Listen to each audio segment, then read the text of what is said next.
So as a new dad, I understand what a pain it is, but how important it is to clean your floors. So I'm going to show you a vacuum mop that we bought and how we keep our house a lot cleaner.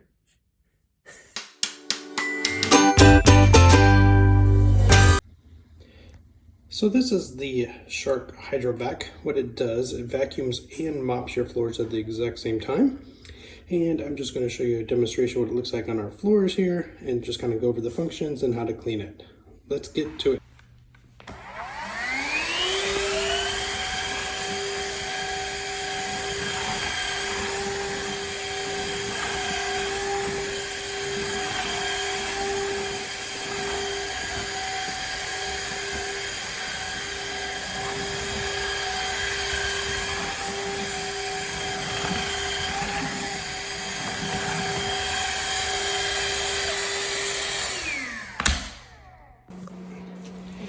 Well, the baby had an accident here, so let's get this vacuum.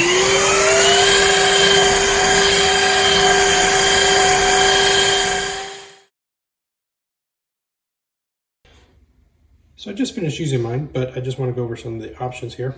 Obviously, this is the on-off button.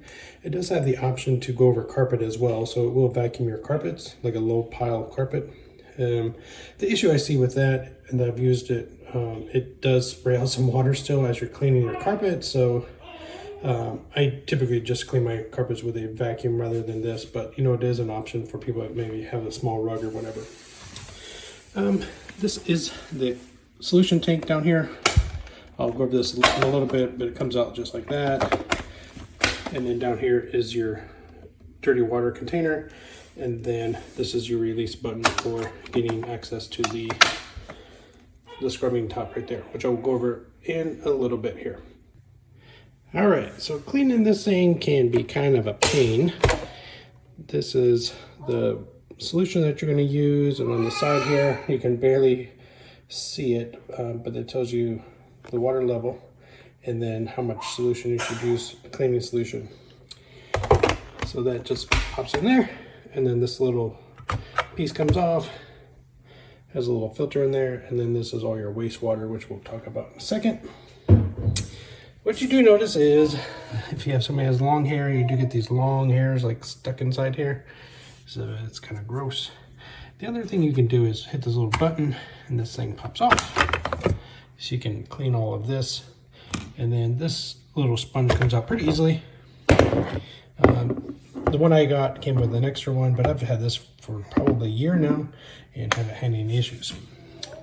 As you can see down here, there's a lot of dust and kind of gunk that builds up as you're cleaning.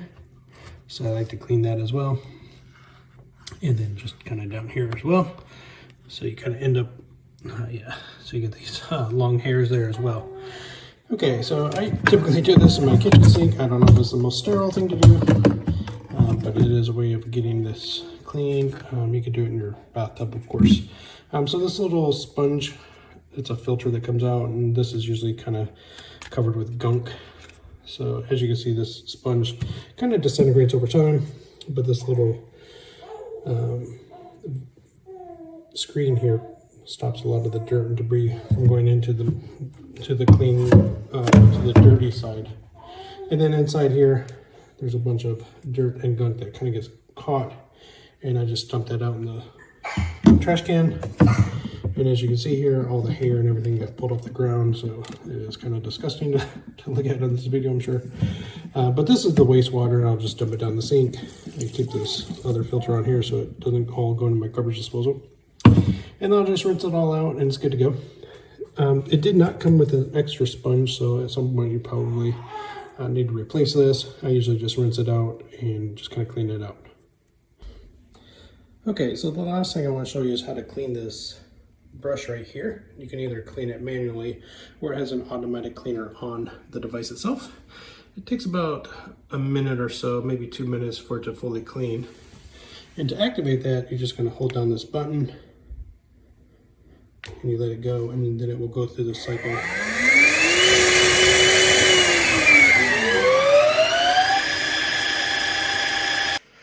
So that brings us to the end of the video. Thanks for staying if you watched to the end here. Hope you got something out of it. I will leave an affiliates link down in the description if you'd like to purchase it to help support the channel. And we appreciate it. Thanks so much and see you next time.